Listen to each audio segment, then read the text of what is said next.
Hi, how are you guys doing? I hope that you guys are having a great afternoon and safe and warm here in Tennessee. I feel almost guilty for having such mild weather. There's no snow. It's absolutely gorgeous. It's perfect. Hope that you guys are being safe. Praying that everybody who is doing without power right now will eventually have their power restored. And you guys stay safe. I want to talk to people, to the church, that's mostly who I speak to, is our leaders in the church. We have been guilty of making salvation and having a prayer life for the lay people so difficult.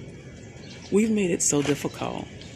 And when I say we, I really mean you, because I don't tell people this lie, this religious lie that we've been telling people forever and a day, that if you ain't living right, and if you ain't right, God's not going to hear your prayer. Yah is not going to answer your prayer if you ain't right. Now, we've done a great disservice to many people. We've put people under false condemnation. We've made them feel like they're not worthy enough, they're not holy enough to pray and ask Yah for what they need, or to have a open line of communication with their Savior. And that is a lie straight from the pit of religious hell. It is. It really is, y'all. See, how are they going to hear the call of salvation if they got to be living right to be called to salvation? Is that not self-righteousness? Is that not works-based salvation? Works-based deliverance? We have taught a works-based salvation and a works-based deliverance for decades, and wonder why people stay in bondage. Because we're trying to tell people that they have to earn their right to be saved, that they have to earn their right to be heard by Yah. And that's not biblical. That's not scriptural. And it's not kingdom. Yah hears every prayer. And guess what? He answers prayer too. And it doesn't matter. It doesn't matter how righteous you are and how holy you think you are, just because you don't smoke and you don't drink and you don't fornicate and you don't lie, you don't steal and you don't cheat. But baby, you are jealous and envious and greedy and overly ambitious, and you will kill your brother and your sister to get a spot in a position on your job, in your church. Don't tell me how holy and righteous you are and you earn the right for Yah to hear you and answer your prayer. The devil is an entire lie.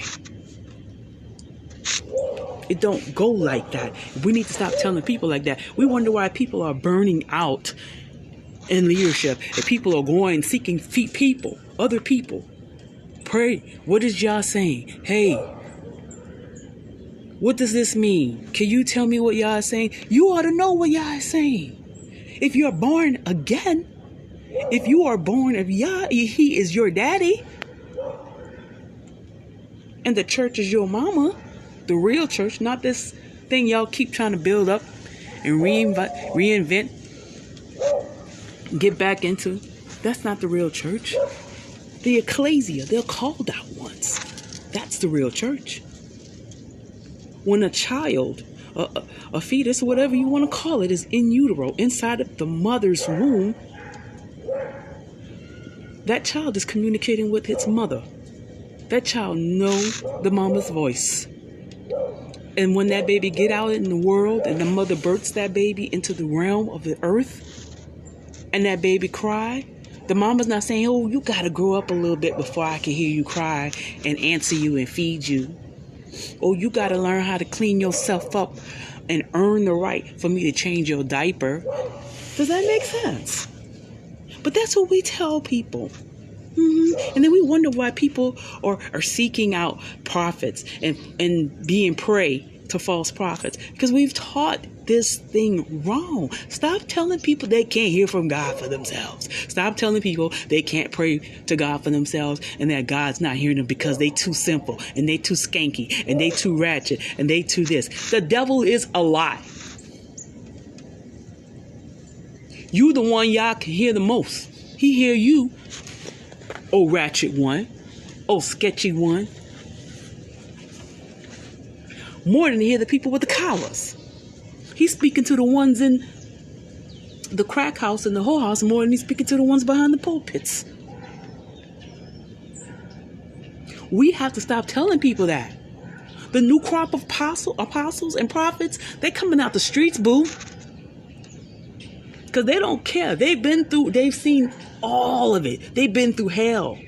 They've been to hell and back. And guess what? They're not afraid of religious bullies and demons. They don't need your approval.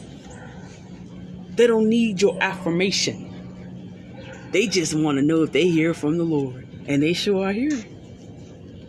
Stop telling people they're not hearing from the Lord.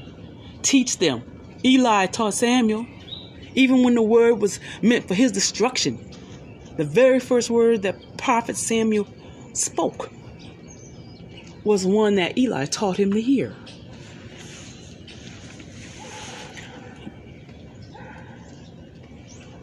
Stop that religious lie. Stop telling people they're not hearing from the Lord and they don't need to pray and they got to go through the pastor. They got to go through the prophet. They got to go through the apostle to hear from the Lord. The devil is a liar. Teach them how to hear from the Lord for themselves. Teach them how to crack open their word and get a word for themselves.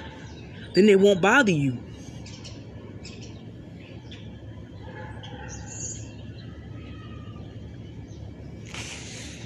Now, I'm gone. I just thought I'd say that because I said it before. I'm saying it again. Y'all be safe, be warm. I'm going back in my house. Be blessed.